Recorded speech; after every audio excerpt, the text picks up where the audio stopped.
Hi everybody, welcome back to my channel where I teach everyday Pakistani recipes. The recipe that we are learning today is Aloo Qeema, or minced beef and potatoes. This is a staple in every Pakistani household. Every family has their own recipe, but today we are going to learn my family recipe. Are you excited? Let's go learn Aloo Qeema the Dubai way. Let's go. Aloo Qeema is a very good dish for college going students. It should be their favorite because it's very easy to make and it doesn't have a lot of technique. Also, it's very dense in protein, so it's going to keep you full for a long time. I think that solves a lot of problem for college kids. But other than college kids, it's a very flexible dish. You can eat it with roti, you can eat it with naan, chapati, you can eat it with dal chawal. That's the best combination, I feel like, with a little achar. Or you can even put it in between two bread and make a sandwich out of it. Other way to eat it is, if you're on a low carb diet, you can put it between a lettuce leaf and remove the aloo or potato from it. So it's a very flexible dish. I think it's lovely, and I think you all will love the recipe that I'm sharing today.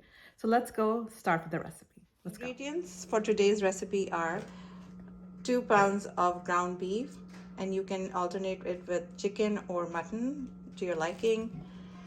2 big potatoes, 1 big onion, 1 green chili, 3 to 4 medium tomatoes, ginger garlic paste, 1 teaspoon of salt, 1 teaspoon of red chili powder, half a teaspoon of turmeric, 2 to 3 tablespoons of cilantro or coriander, and then dried spices, 2 cloves, 1 black cardamom, 2 green cardamom, 1 cinnamon stick, 1 bay leaf, and 3 peppercorn.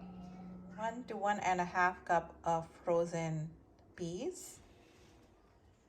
Turn the heat on to medium high. Add a quarter or less than quarter cup of oil in it, and then let's cut your onion Julian style. It doesn't have to be very thin, but let's cut it this way. After your onions are cut Julian style, you cut your green chilies mota 4 to 5 pieces. Now let's add your onion and your green chilies into oil. Be careful, the oil is hot. And then cook this onion and green chili until the onions become translucent. While your onion is getting translucent, it's a good time to cut your potatoes into quarters.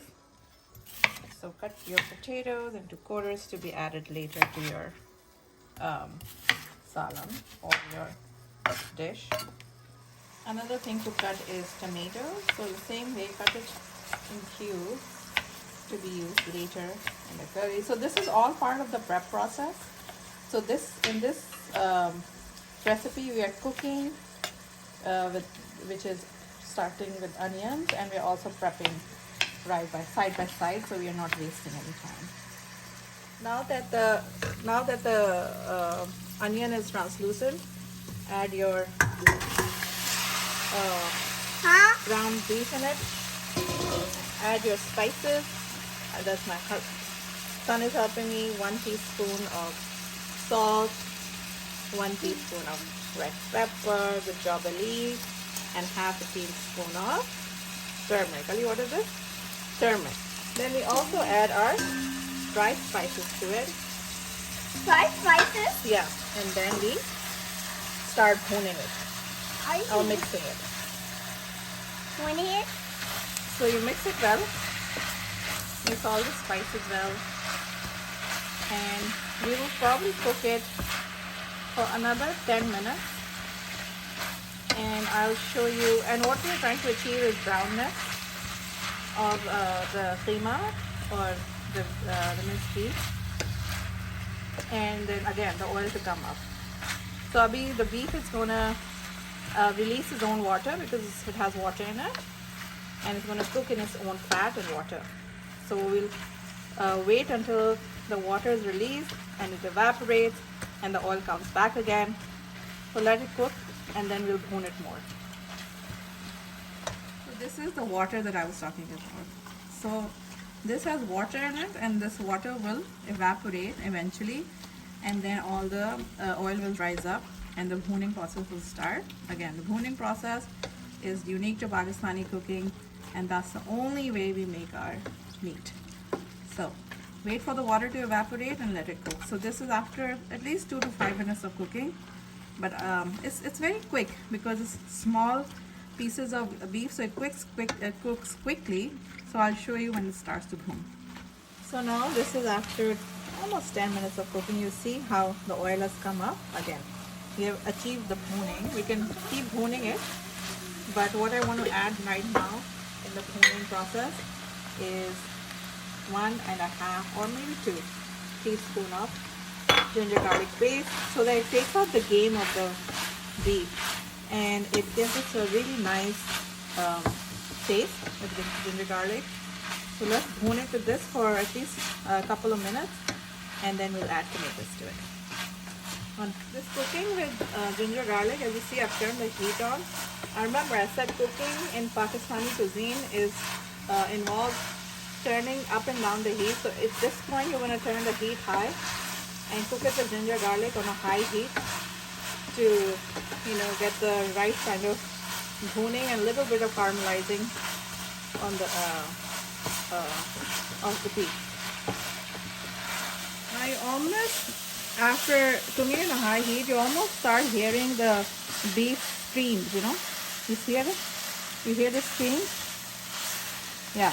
So that is cooked on high heat, and now it's time to add tomatoes. When the beef starts screaming, mix the tomatoes, turn it on low heat, cover,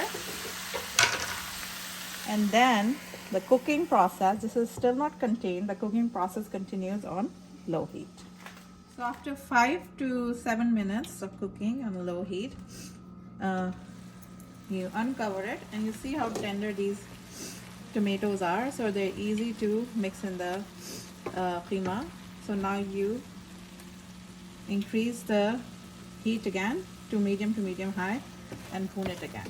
Bhuning is just, get used to this word if you're cooking Pakistani, especially beef or mutton or chicken, like protein related or animal protein related dishes. You have to bhoon.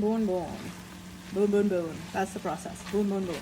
So let's start bhooning it a little higher heat, and then again when this when the qeema starts screaming, you'll hear the oil come up, and then we'll go to the next step. And now that we achieve the bhooning process, see here, the oil is up. Now we're entering the contained stage. Contained stage is where we cook with steaming. One of the ways is to steam. So we put our potatoes in it. We put our peas in it. I have only frozen peas, so 1.5 cup of frozen peas, and then mix it well. And then to enhance the flavor, we're going to put the cut ginger and the cilantro. And then after that, we're gonna cover it, turn the heat low, and cook it until the potatoes are tender, and then this dish is ready. So let's wait till then. All right, let's check if our aloo qeema is done. So let's see if the aloo are tender. So let's put a little pressure with the spoon. See, it's breaking at the pressure of the spoon. Just look at the tail, the oil risen up. So it's done, it's delicious, it's no fuss, it's yummy. Try it and you will definitely love it. Now that you have learned Aloo Qeema the Dubai way, I hope you try it at your homes and feed it to your loved ones. Do give me your feedback through the comment section on how you loved it and how your family enjoyed it. Until next time, take care of yourself and your families. Khuda Hafiz.